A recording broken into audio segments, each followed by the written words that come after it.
Hi, ఇప్పుడు మనం పచ్చిమిర్చి తోటలో ఉన్నాము. ఈ పచ్చిమిర్చి తోటకు కెన్స్టార్ డీకాట్ అనే మందు ఇచ్చాము. ఈ కెన్స్టార్లో డైఫెత్రాను, ఎక్సాథయాక్సిన్ ఉంటుంది. ఈ డైఫెత్రాన్కు తెల్లదోమ, పచ్చదోమ పోతుంది. ఈ ఎక్సాథయాక్సిన్కు ఇది నల్లి అనేది పోతుంది. ఈ డీకాట్ కొట్టడం వల్ల సైడ్ బ్రాంచెస్ అనేవి బాగా వచ్చాయి. మొక్క అనేది ఎదుగుదల కనపడుతుంది. ఇప్పుడు మనం కొట్టిన కెన్స్టార్ డీకాట్ అనే మందులు మొక్క గ్రోతింగ్కు, తెల్లదోమ, పచ్చదోమ, త్రిప్స్ మరియు నల్లికి ఎక్సలెంట్గా పనిచేసింది.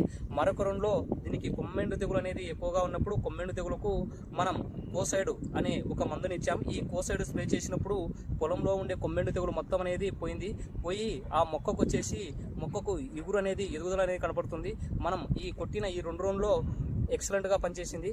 మరియు ఈ డీకాటు కెన్స్టార్ అనే మందు మొక్క గ్రోతింగ్కు మరియు సైడ్ బ్రాంచెస్కు పనిచేసింది. మరియు కొమ్మెండు తెగులకు కోసైడ్ అనే మందు ఎక్సలెంట్గా పనిచేసింది. ఈ రైతుకు మనం ఇచ్చిన ఈ 2 రోజుల వల్ల మొక్క అనేది చాలా ఎదుగుదల కనపడింది. కొమ్మెండు తెగులు పూర్తిగా నయమైంది.